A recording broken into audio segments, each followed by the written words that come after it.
I am an artist. I've been drawing and painting for years now, and there is one night in particular that has impacted me more than any other. This night shifted my ideas about what creating art is all about, and it still impacts me today.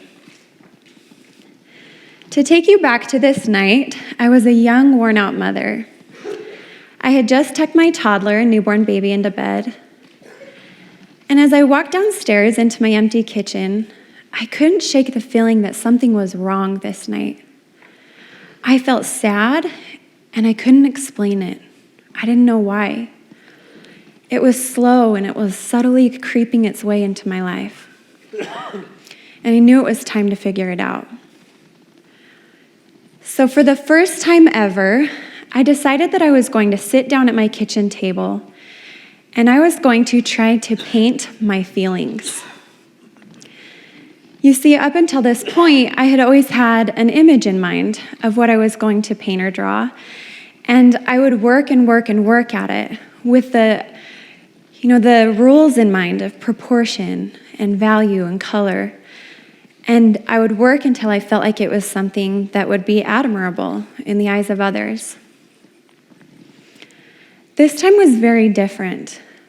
I didn't know what I was going to paint. I didn't know even during what I was painting. And I didn't care what it looked like. I just needed to get the emotion out of me. It was one of those moments, y'all know what I'm talking about, where time seems to stand still, where something deeper within me was leading the way, and where my conscious mind was just along for the ride. It came together piece by piece. Each new element seemed to teach me something new about myself. And as the painting changed, the lessons changed. Now, it isn't easy for me to share with you that painting tonight. I felt very vulnerable creating it, and I still feel very vulnerable sharing it. But I know that there's no way to explain anything without showing you what I painted. I think that's the power of an image. This is what I painted. It's still hard for me to explain this painting, and I'm still learning about why this is what came out of me.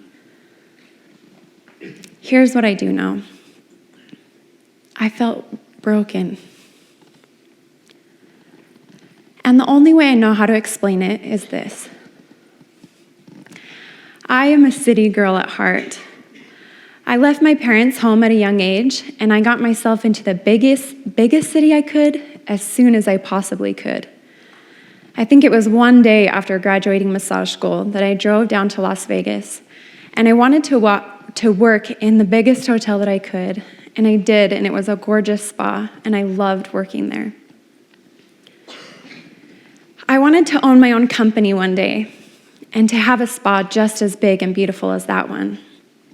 And these big dreams are what felt like home to me. The only thing I wanted more than that was to have a family and to be able to stay at home with my babies and watch them grow. The only problem was, I met myself, the cutest country boy you guys will ever meet, with the sweetest family, and I would have been crazy not to marry him. The only problem was I still loved big cities, and I was living in the middle of a field in Firth, Idaho. I missed pavement. I missed being able to go out running at night without dogs chasing me, and being able to walk outside of my house without being afraid I'd run into a cow that had gotten out of its pen somehow. And I don't even know if it's called a pen. A cow pen. I was so far out of my element, and I couldn't get used to myself and my new surroundings and my new roles. I missed my friends, and I missed those big dreams that seemed like they were falling away.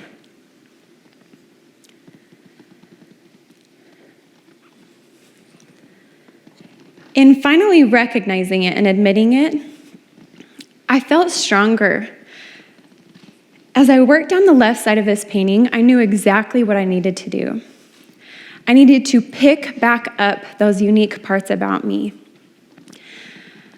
I needed to develop my talents, and I needed to try to be brave enough to be me, no matter where I ended up living in this beautiful world. I promised myself that day I was going to lift my chin up. I was going to quit tucking myself away, and instead I was going to move forward, and I was going to figure out how to spread those colorful wings again someday. Being here tonight is a part of that promise to myself.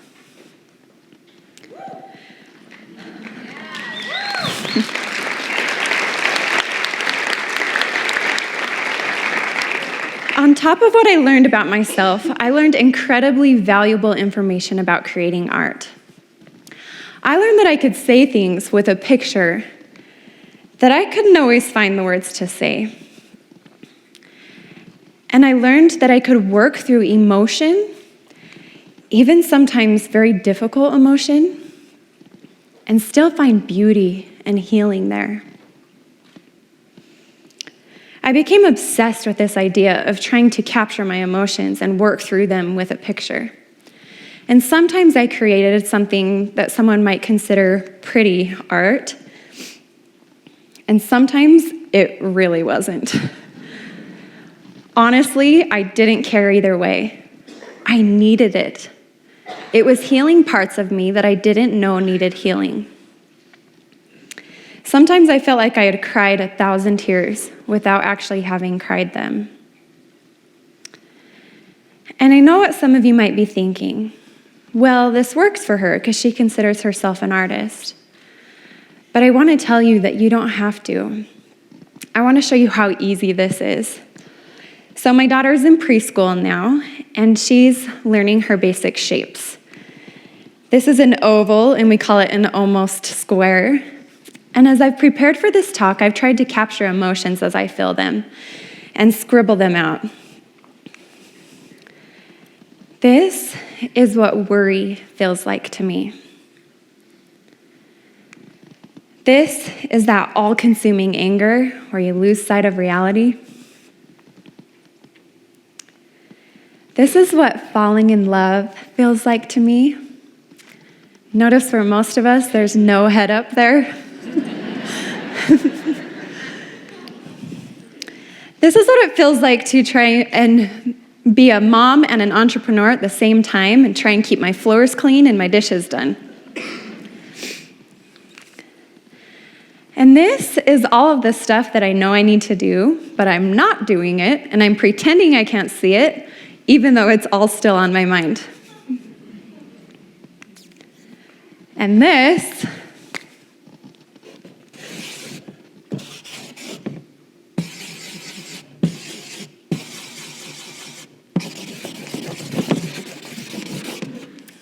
is what I felt like walking out to this big red dot tonight. Every time I do one of these, I feel like my body starts to relax. My heart rate begins to slow. And I feel like in seeing it outside of me, it isn't so scary. It's easier to feel somehow. And it doesn't take more than a few of these scribbles before you want to start branching out beyond the simple shapes. And you start longing for it when you're uncomfortable. When I was auditioning for this talk, they had me sitting out in this little waiting room. And I didn't have a pen with me. And you know what I did? I used my finger and I started drawing out on my leg what it was that I was feeling. You would be amazed at what you can say in just a line. This is how I felt after getting in an argument with someone that I love and trying to get back into the rhythm of peace again. This is what motherhood feels like to me, the ups and the downs of a typical day. And this is what I mean by as I draw, I learn, because I didn't mean for it to look like the beat of a heart. But I recognized how connected mothering is to my own heart beating, and how much my heart has changed from the moment my babies began to beat. Like anything I truly fall in love with, I decided that I wanted to teach this. I gathered a group of people together in my home, and I just remember wanting to know if other people could benefit from creating art in this way like I have. But I remember before they came how nervous I was. My biggest fear was that they were just going to stare at me blankly. This wasn't going to be a typical paint night. I was not going to tell them what to paint. Instead, I was going to tell them to forget about it. Forget about all the rules and all of your expectations of what you think is good. I was going to tell them to get back into that place where they feel like a kid again, where they can pick their colors like a kid would and move like a kid would. I told them their only job was to be honest, that we have enough places where we feel like we have to present ourselves so well. I told them all they needed to do was to just tell the truth about how they feel. Each night I was going to pick a question. I think I started with, what has impacted you most in your life? And then I would ask them if they could paint it. Thankfully, and like usual, my fears were wrong. I watched in amazement as they were very busy that night. Even the ones who said they can't even draw stick figures, they were picking up paintbrushes and, nope, not that one, and grab another. It's like they instinctually knew what to do, just like we did when we were kids. And by the looks on their faces, I could tell that their spirits were just as hungry as mine was that first night to finally have a chance to speak. I was so moved by the experience that I asked if anyone would want to share. Each of their paintings were different. Each of them was a unique story about their individual lives. And each of them were beautifully honest and vulnerable. This one in particular was about a friend who said when she was a little girl, she watched her father pass away on a wheat farm. She talked about the fog and the anxiety that hovered over her all day. And she said that that anxiety never lifted until she sat down in class and decided to try and paint it. But the most beautiful part about it to me was that she said she noticed if she was to flip this painting upside down, that maybe one day it could represent a beautiful sunset. Each of them had stories like this that I wish they could be standing here right now telling you about. I learned something that night, that the truth is, all of us hurt. All of us struggle. All of us have loved and lost, and we have been let down. I would put money on it that every person in this room has walked through their own personal hell. And most of us have no idea what to do with it, right? We just tuck it away. We smile, we post our pretty pictures, we numb, and we just hope it'll get better somehow. What if you personally had a safe place to go to express and to work through your issues?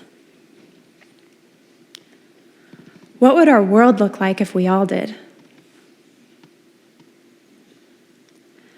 What if we didn't have to put this heavy expectation on our shoulders that we had to be artists? What if we could just be human beings with feelings that we wanted to work through? Feelings are abstract. They're hard to grasp and even harder to explain. What if we thought about art as a tool that anyone could use anytime they needed it? And that instead of being this impressive talent to develop, what if we thought about it more like yoga or meditation, where we simply create for the benefits that we receive from it? What if creating art had very little to do with the masterpiece and had everything to do with what had to transpire within us in order to create it?